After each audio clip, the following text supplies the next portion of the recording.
Same series, we are bringing back a case that has gone unsolved for nearly 35 years. This is Tara Calico. She is 19 years old when she vanished in 1988. Her parents have since passed away, and even the original. Hello everyone, my name is Deco and welcome back to another case study with me. अब मैंने another case study word क्यों use करा, क्योंकि इससे पहले भी मैंने एक वीडियो अपलोड की हुई है जो कि मैंने अभी के लिए प्राइवेट की हुई है। वो मैं इस वीडियो के 1 या 2 दिन बाद वापस से पब्लिक कर दूँगा, तो आप वो वीडियो भी चेकआउट कर सकते हैं। अब मैंने वो वीडियो से बहुत सारी चीज़ें सीखी जो मैंने उसमें गलतियाँ की थी, तो मैंने उन्हें इस वीडियो में इम्प्रोवाइज़ करने की कोशिश करी है। तो आप वो वीडियो देख लेना और कमेंट्स में मुझे बता देना कि मेरे को और क्या क्या इम्प्रोवाइज़ करना चाहिए। So let's start with today's के। हर फैमिली में बच्चे तो होते ही हैं और वो बच्चे अपने पेरेंट्स के लिए बहुत इंपॉर्टेंट होते हैं। जैसे कुछ बच्चे होते हैं जो कि अपने रिलेटिव्स के और स्कूल के टीचर्स में और अपने फ्रेंड सर्कल में, इनफैक्ट अपने पड़ोसी तक के भी फेवरेट बन जाते हैं। जो बच्चे नहीं होते जो मतलब अगर एक दिन अगर उनसे ना मिले या फिर बहुत लंबे टाइम तक वो ना दिखे तो अजीब लगता है कि यार वो बंदा मिला नहीं हमसे आज, या वो दिखा नहीं आज गए सोसाइटी में। सो क्या हो कि अगर वो बच्चा 34 साल तक गायब रहे और बस उसकी कुछ फ़ोटोज़ मतलब स्पैन ऑफ ईयर्स में पुलिस के पास आती रहे, ये इन्फॉर्म रहे कि वो ज़िंदा है बट वो कहाँ पे है किसी को भी ना पता हो। So let's learn about today's case, Tara calico.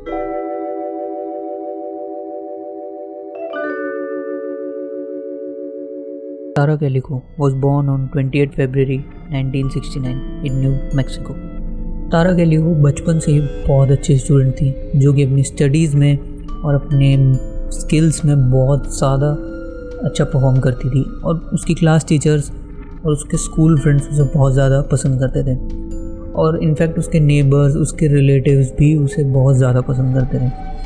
तारा को बहुत ज़्यादा शौक़ था बाईसाइकिल राइड्स का और मोस्ट नेचर को बहुत ज़्यादा एक्सप्लोर करने का उसे शौक़ था। तारा के पेरेंट्स उसके बचपन में ही अलग हो गए थे और उसकी मॉम पेटी कैलिको ने दूसरी शादी करी जॉन डेल से और वो न्यू मैक्सिको के ही एक शहर में शिफ्ट हो गई, बेलन में। बेलन को बहुत ही अच्छी जगह माना जाता था और 90s के टाइम पे वेलेंसिया काउंटी की वो बहुत बड़ी ट्रांसपोर्टेशन हब थी। वहाँ पे मोस्टली लोग एग्रीकल्चर फील्ड्स पे ध्यान देते थे और तारा को वो जगह भी बहुत पसंद थी क्योंकि वहाँ पे बहुत अलग अलग टाइप के फॉरेस्ट थे और वहाँ पे मोस्टली हिली एरियाज़ भी ज़्यादा थे, जिससे वो एक्सप्लोर कर सकती थी अलग अलग जगह को और अपनी क्यूरियोसिटीज़ को भी फुलफ़िल कर सकती थी आराम से। बेलन को एक बहुत अच्छा शहर इसलिए कहा जाता था क्योंकि वहाँ पे कंट्रोवर्सीज़ नहीं थी और ना ही वहाँ पे कोई सिक्योरिटी इश्यूज़ थे और उसे एक कोट से बहुत अच्छे से समझा जा सकता है, जो कोट था, small town America where everyone knows everyone, everyone looks after everyone and no one is outside the realms of safety.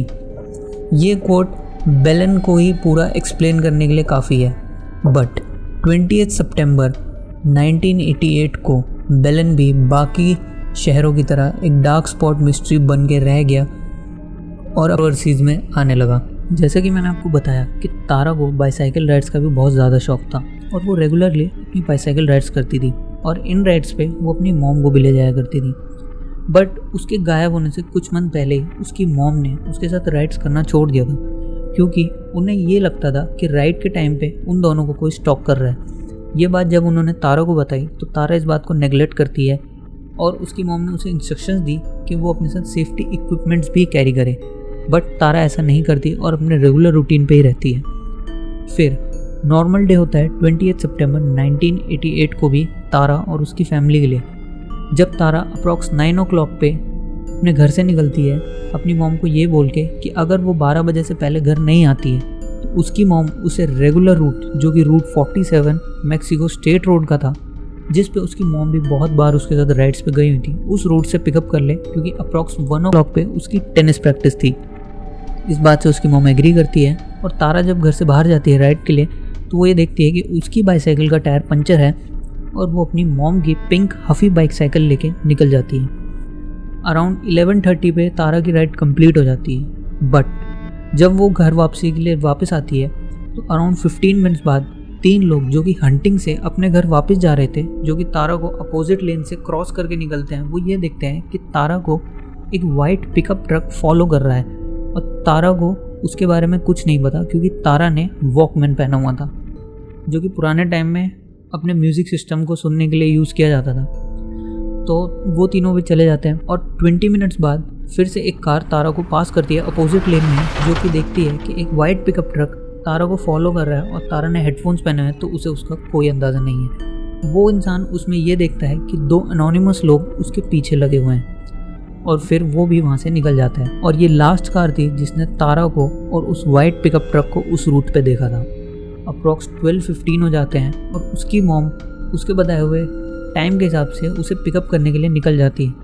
तारा की मॉम अपर रोड और डाउन रोड दोनों साइड ड्राइव करती है तारा को देखने के लिए, बट तारा दोनों रूट्स पे ही नहीं दिखती।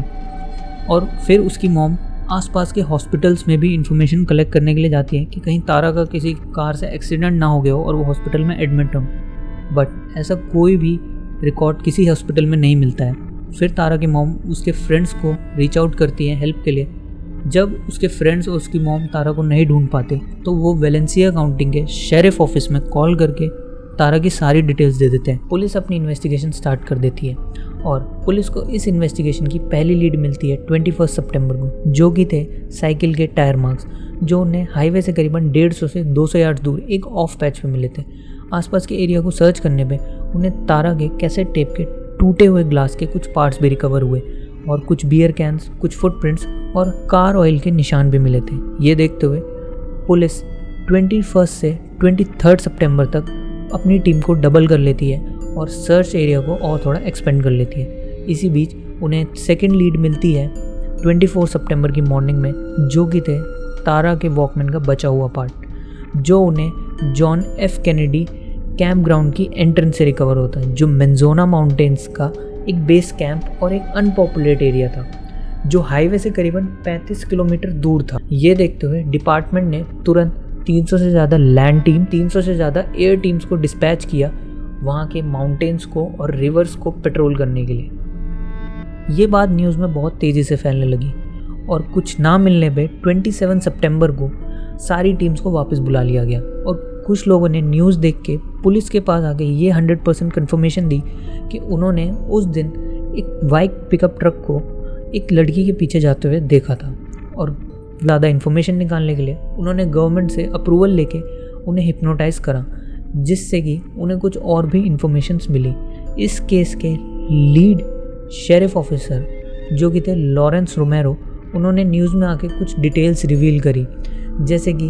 उस दिन वाइट पिकअप ट्रक में 2 लोग थे, जिसमें से कि ड्राइवर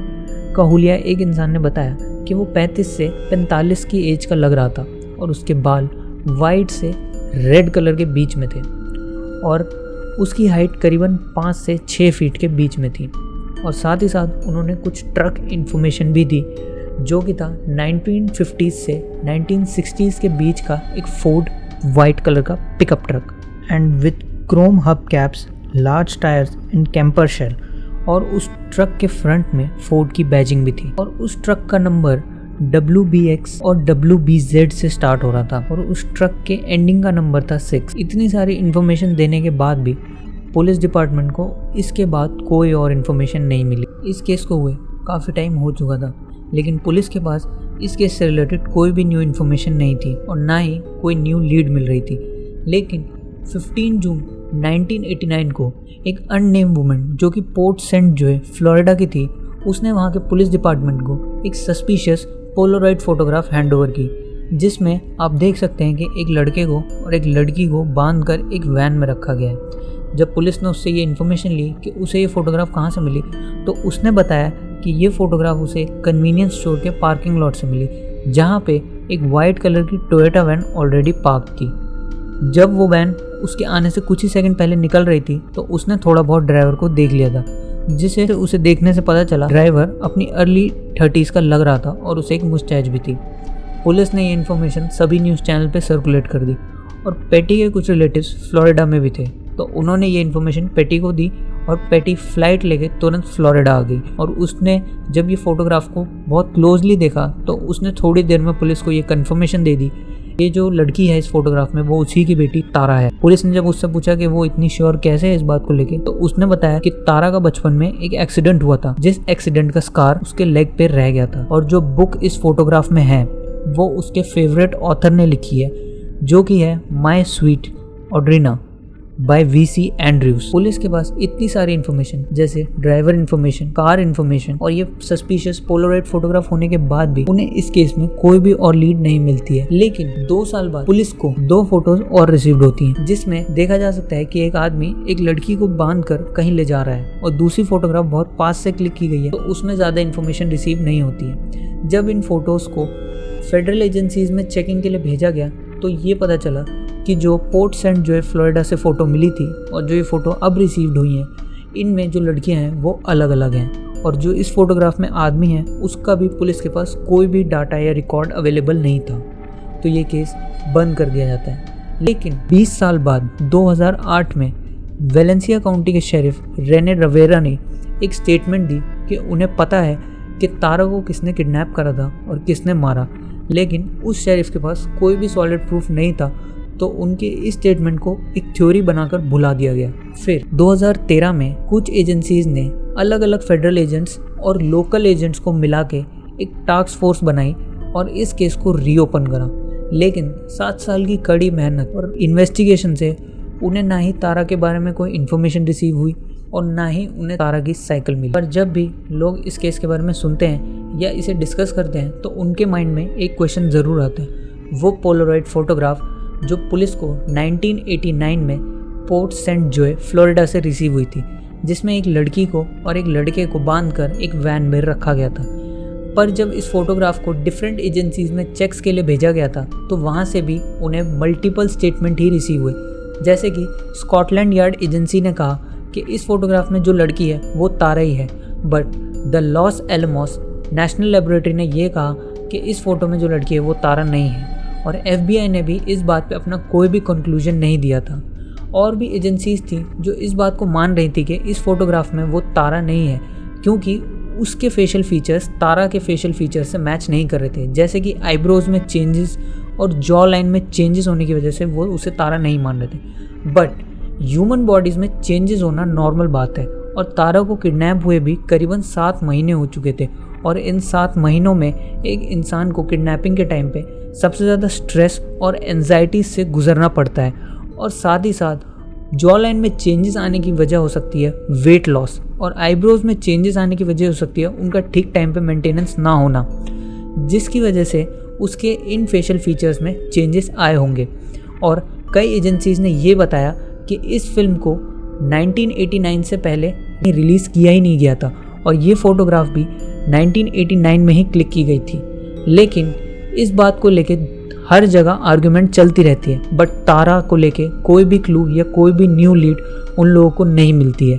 लेकिन हम इस फोटोग्राफ में उस लड़के को भी इग्नोर नहीं कर सकते जो कि हमें तारा के साइड में दिख रहा है। जब इस फोटोग्राफ को ब्रॉडकास्ट किया गया तो काफ़ी लोगों ने उस लड़के को देखते ही ये बोला कि ये माइकल हेनली है, जो कि तारा के गायब होने से 5 महीने पहले गायब हुआ था 1988 में न्यू मैक्सिको से ही,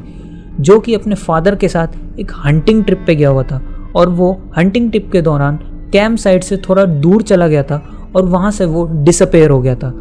और ये फोटोग्राफ हेनली के फैमिली वालों ने देख के भी ये बोला कि शायद वो हेनली है, क्योंकि उसके फेशियल फीचर्स और बॉडी साइज उनके बेटे से मैच कर रहे थे। बट जब हेनली की इन्वेस्टिगेशन स्टार्ट हुई तो उसके केस में भी lack of evidence, lack of proof और लीड ना मिलने की वजह से पुलिस को उसका केस बंद करना पड़ा था। लेकिन 1989 में जो पोलराइड फोटोग्राफ की ब्रॉडकास्ट हुई थी उसमें एक थ्योरी लोगों ने बनानी स्टार्ट कर दी थी कि तारा और हेनली का कोई ना कोई कनेक्शन ज़रूर है। लेकिन जब पुलिस ने इस चीज़ को क्रॉस चेक किया तो उन्हें तारा का और हेनली की फैमिलीज़ का कोई भी कनेक्शन नहीं मिला।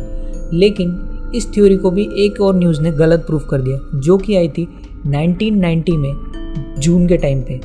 जो कि था जूनी माउंटेन्स जो कि न्यू मैक्सिको में है। वहाँ की एक पुलिस टीम को एक बच्चे की डेड बॉडी रिकवर होती है और जब उसे फॉरेंसिक्स के लिए भेजा जाता है तो ये पता चलता है कि वो डेड बॉडी माइकल हेनली की है, जिसकी death lack of food, lack of water और एक्सेसिव हीट की वजह से हुई थी, और वो अपने फादर के बेस कैंप से करीबन 11 किलोमीटर दूर मिला था। और सस्पिशियस बात यह है कि उसके फादर का बेस कैंप और जहाँ से तारा गायब हुई थी उन दोनों का डिस्टेंस भी करीबन बस 120 किलोमीटर दूर ही था। बट इससे भी कुछ और प्रूफ नहीं होता है, और उस फोटो में जो बच्चा था वो अनआइडेंटिफाइड और मिस्टीरियस ही रह जाता है। जैसे जैसे इस केस का टाइम बीतता गया वैसे वैसे ही इस केस में बहुत सारे लोगों ने मिसलीडिंग इन्फॉर्मेशन और इमेजिनरी थ्योरीज बनाना शुरू कर दिया, और काफ़ी सारी मिसलीडिंग इन्फॉर्मेशन पुलिस डिपार्टमेंट के पास भी भेजना शुरू कर दिया। जैसे कि एक सेल्फ प्रोक्लेम एस्ट्रोलॉजर ने ये बताया कि तारा को उसने अपने ड्रीम में एक फार्म हाउस जो कि कैलिफोर्निया में है वहाँ पे उसे मरते हुए देखा था। और कई सारे लोग ये बताने लगे कि तारा की फ़ोटो किडनैप होने के बाद कभी क्लिक की ही नहीं गई थी और उसे किडनैप होने के कुछ ही टाइम बाद मार दिया गया था। ऐसी बहुत सारी अनएक्सप्लेनेबल थ्योरीज और मिसलीडिंग इन्फॉर्मेशन पुलिस डिपार्टमेंट के पास आती रहती थी, और उनमें से एक थ्योरी ये भी थी